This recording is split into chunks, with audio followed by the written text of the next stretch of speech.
Atenção porque vai começar a aula de geografia. Olá, turma, aqui é o professor Bruno Viana. Vamos juntos a mais uma aula de geografia aqui pelo canal.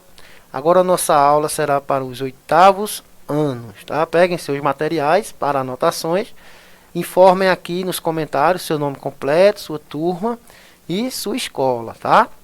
Vamos dar início à nossa aula de hoje, aula número 11 de geografia. Antes da nossa aula, né, como de costume, vamos fazer a nossa correção, né, da atividade da aula passada que vocês receberam aí. Então, primeiro, dizia assim, ó, em sua raiz, né, sua origem, o termo trabalho é associado aqui. Então, alternativa certa, alternativa D, né? Dor e sofrimento. Na sua origem, realmente, a palavra trabalho vinha de dor, né? De sofrimento, de escravidão. Segundo, durante boa parte da história ocidental, nas idades antiga e média, o trabalho foi considerado uma atividade depreciável. Por qual motivo? Né? Inferior, baixa. A alternativa correta, a letra A. Né? Era associado à atividade de escravos ou de pessoas consideradas inferiores. Okay? Terceiro, com a evolução do trabalho a partir da Revolução Industrial no século XVIII, surgiram novos conceitos de classes sociais. Quais? Então, a alternativa certa, a letra B. Aí, ó. A classe operária e a burguesia industrial. Os patrões, os donos da indústria, né, queriam pagar um salário a seus operários. Quarto, os diferentes tipos de trabalho são classificados de acordo com seus contratos, legalidade ou não, e formalidade. São os formais e os informais. Como se caracterizam os trabalhos formais? Então, nós vimos na aula passada que consiste no emprego que garante ao empregado a assinatura na carteira de trabalho, de acordo com a CLT, que nós vimos que é a consolidação das leis trabalhistas, tá? E o quinto, a imagem exposta representa qual classificação e tipo de trabalho? Então, com certeza, a alternativa C, ó, é um trabalho informal, né, o tipo chamamos de ambulante, né? As pessoas autônomas que vendem seus produtos, né, são informais. Então, vamos lá. Conteúdo da nossa aula de hoje. Organização da economia, ó, espaço urbano e rural da América e da África. Vamos fazer essa ligação desses dois continentes. Então, na introdução, ó, qual a ligação geográfica, né, e social da América com a África? Qual a sua interpretação dessa imagem? Então, nós temos uma imagem aí, ó, o continente América, né, no caso a América do Sul, e a África. Por que de mãos dadas? Quais as características que nós podemos associar a essa imagem? Uma interpretação possível seria a completude, ou seja, o encaixe perfeito dos litorais. Então, primeira coisa, numa questão geológica, esses continentes já foram juntos. Se olharem, né, o encaixe de um continente com o outro é perfeito. Então, lá, né, na formação do planeta, quando tínhamos uma grande massa de terra chamada de Pangeia, esses continentes eram juntinhos, né? E com a separação continental, eles foram se afastando. Outra está relacionada com as questões histórico-sociais. Então, as questões históricas, da colonização, né, e sociais. Por exemplo, subdesenvolvimento, né, países ainda abaixo do desenvolvimento, educação em vários países aí ainda é precária, saúde, né, não chega a todos, questões habitacionais, né, moradias, casas, favelas, saneamento básico, né, que poucos países vão ter, lazer e entre outros. Então, são várias características comuns. Historicamente, nós temos aí a questão do colonialismo, né, na América, a questão dos portugueses que vieram colonizar, e na África o imperialismo, né, a invasão dos europeus no recorte das regiões, dos impérios, a tomada daquelas regiões, né, que até pouco tempo ainda era, né, tomada por vários países europeus. Então essas são algumas questões ligadas a esses dois continentes. O espaço rural na América Latina. Vamos primeiro agora para a América Latina. Os contrastes do espaço agrário latino-americano são provocados principalmente pela disparidade tecnológica, ou seja, diferença tecnológica. Isso se refere à existência de duas classes rurais.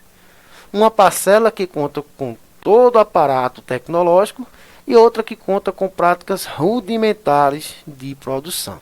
Ou seja, países com alta tecnologia, né, de ponta, como é o exemplo do Brasil, e países técnicas rudimentares, antigas, ou seja, ainda a mão de obra manual, ferramentas manuais, ainda antigas. Isso vai gerar uma grande desigualdade na produção rural.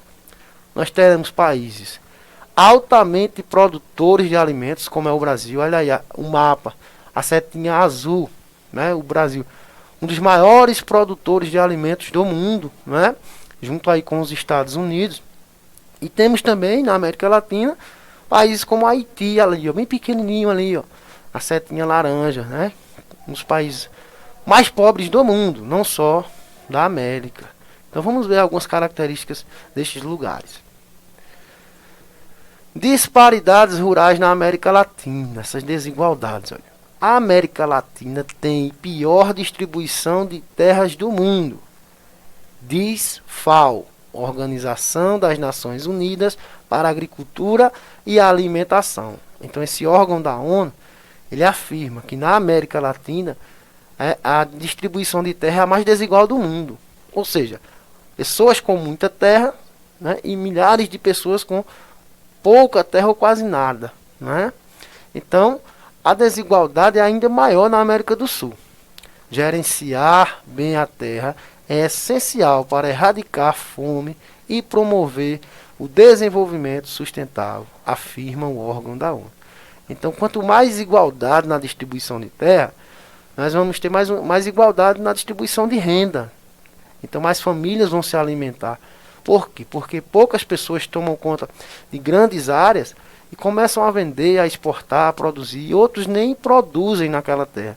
Então isso vai gerar, com certeza, vai promover uma grande desigualdade na questão da sustentabilidade. Disparidades rurais e urbanas na América Latina. Olha aí, ó, pobreza extrema. Lá no Haiti, esse pequeno país aí, na América Central, pequenas propriedades, olha aí, ó. É aquele conjunto de ilhas ali perto de Cuba, da República Dominicana, da própria Jamaica. Então esse país com certeza, é o mais pobre aqui da América. E a agricultura também é precária, olha aí, ó.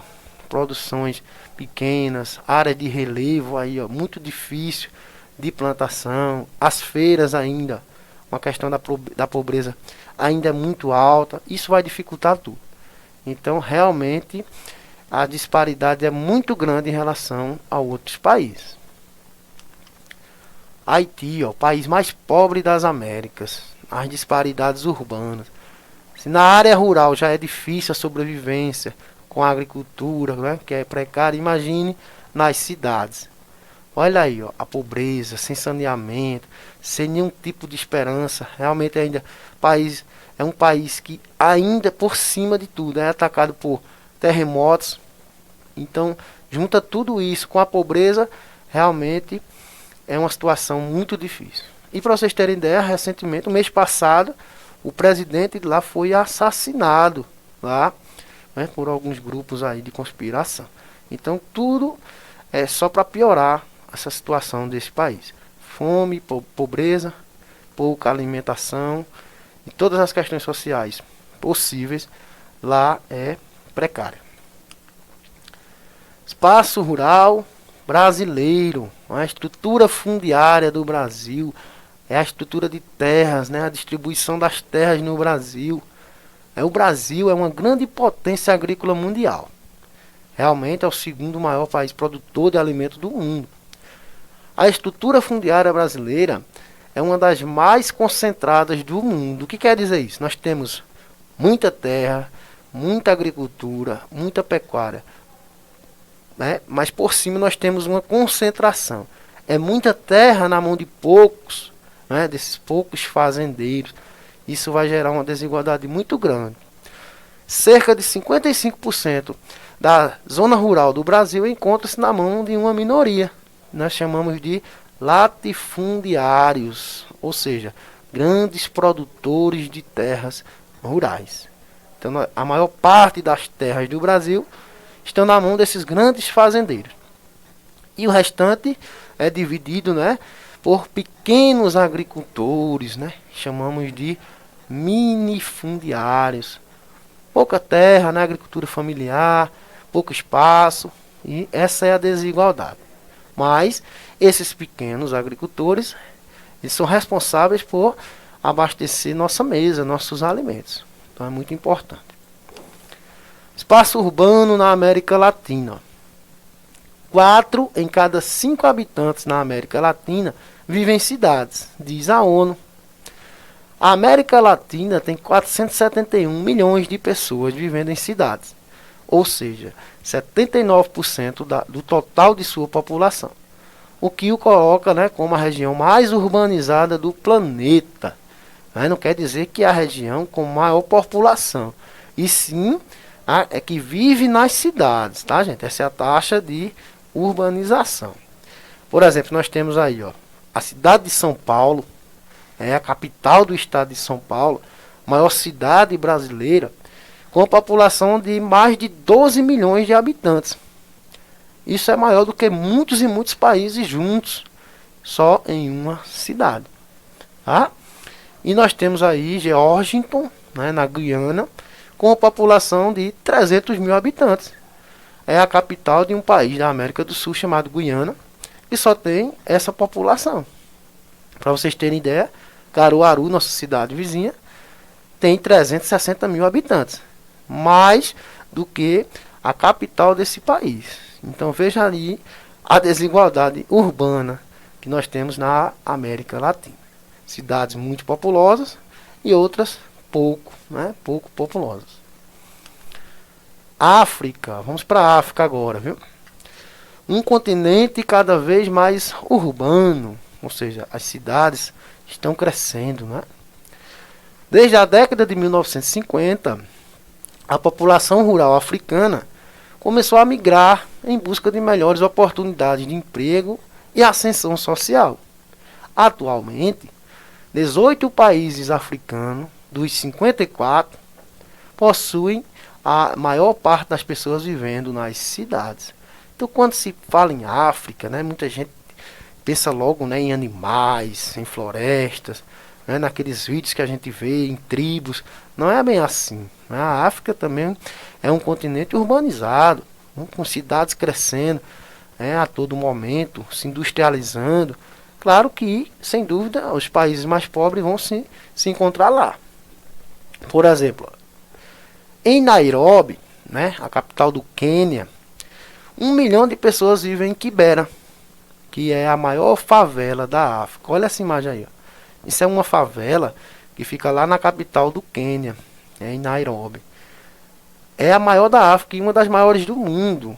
Mas é uma concentração muito grande de pessoas vivendo nessa área aí precária. Olha a situação aí, ó, sem nenhum tipo de saneamento. O lixo, né? As pessoas vão conviver com isso sem nenhum tipo de saúde, né, sanitária. O lixo é jogado de qualquer forma. Então, é uma questão habitacional muito séria. Imagine as doenças que são geradas aí nesse meio. Espaço urbano na África também tem outro lado, né? Tem as cidades mais industrializadas, mais organizadas. Nos últimos anos, a África vem superando os traumas do colonialismo europeu para dar lugar a um crescimento econômico. Entre 2010 e 2019, o PIB, que é o produto interno bruto do continente, cresceu anualmente em média 3,5, né? É pouco, mas já é um avanço muito significativo. Então nós temos aí a imagem, né, das duas principais cidades, ou seja, são as cidades mais ricas, podemos dizer, da África, né? A primeira imagem, né, a capital do Egito, Cairo. Olha aí, ó. Quando se fala em Egito, só se pensa em pirâmides, né? Mas não é bem assim. É uma cidade hoje cortada pelo rio Nilo. Olha aí, o rio Nilo, grande rio fundamental, né? É uma cidade muito evoluída, muito tecnológica. E Joanesburgo, a maior cidade lá da África do Sul, onde aconteceu a Copa do Mundo em 2010, tá? Então, é a maior cidade lá da África do Sul. Não é a capital, tá? Mas é uma cidade muito importante lá da África do Sul. Espaço rural da África, né? Vamos para o espaço rural agora. O espaço rural é central na vida de grande parte das pessoas que vivem na África, já que aproximadamente 60% da população do continente trabalha em atividades agropecuárias, ou seja, tanto na agricultura quanto na criação de animais, né? A pecuária. Um dos exemplos mais representativos para ilustrar a importância dos rios para a economia agrícola é o rio Nilo, lá no Egito. Com certeza, né? Quando se fala em África, o rio mais importante desse continente é o rio Nilo. É o berço de grandes civilizações, né? Como a civilização egípcia. Olha aí, ó, essa foto aí de satélite, por onde passa o rio, essa área em verde. Então, o leito do rio Nilo, né? E quando ele se encontra com o mar, é o delta do Nilo. Então, toda aquela região fértil, onde fica ali no Egito, áreas de agricultura, né, de plantações, é um solo muito fértil, graças a esse grande rio. Então, veja, o espaço rural é diretamente ligado com a passagem desse grande rio lá da África. Produção agrícola, né, na África subsaariana. O que é isso? Nós vimos em aulas passadas, né, as regiões da África. Então a África ela pode ser dividida, né? A África do Norte e a África subsaariana. Ali em cinza, a África do Norte, e a região em verde, toda a região em verde, a África subsaariana. Por quê? Fica abaixo do grande deserto do Saara. Então abaixo, né, do Saara. Todos esses países que estão abaixo do deserto do Saara. Na África subsaariana, a agropecuária ocupa grandes propriedades rurais. Nelas são realizadas aplicações de insumos agrícolas, como fertilizantes, agrotóxicos, e a força de trabalho é executada por trabalhadores assalariados, quase sempre mal remunerados. Então, mesmo com essa evolução agrícola na África, ainda existe essa questão trabalhista, né? Mas já é um avanço, né? Vários países lá já utilizam uma agricultura mais tecnológica. Olha aí, uma plantação de algodão lá na África, onde esses trabalhadores estão lá recebendo um salário, né? Claro que alguns ainda recebem pouco. Olha essa imagem, o deserto do Saara de um lado e o vale do rio Nilo na outra margem. Nós vimos naquela imagem de satélite. Lá no lado, né, o grande deserto do Saara, onde ele termina ali, onde passa o rio Nilo, e na margem do rio, né, do outro lado, nós temos o vale do rio Nilo, áreas de plantações que vão produzir muito alimento, né, para abastecer a população de toda aquela região. Então olha a importância do rio. De um lado um deserto, do outro grandes plantações. África e sua economia. Então, a economia da África é pautada pela exploração de recursos naturais, como petróleo, gás, minérios, como ouro e diamantes. A agricultura da África é a atividade econômica que ocupa a maior parte da população. Por exemplo, o Quênia vem se destacando como um país referência na agricultura orgânica. Então a África realmente é uma grande potência na questão mineradora, tá? Os minérios lá ainda são muito abundantes. Olha aí a primeira imagem, os mineradores procurando aí ouro Então eles vão lá passar meses e meses até encontrar ouro, né? Outro exemplo aí, ó, lá no Quênia, um país na África, a agricultura orgânica, ou seja, sem nenhum tipo de agrotóxico, né, de fertilizantes, que eles vão plantar e vão colher, né, um alimento mais saudável e vão colocar para vender nas feiras. Aqui nossas referências, né, a nossa pesquisa. Obrigado pela atenção. Até a próxima aula. Tchau.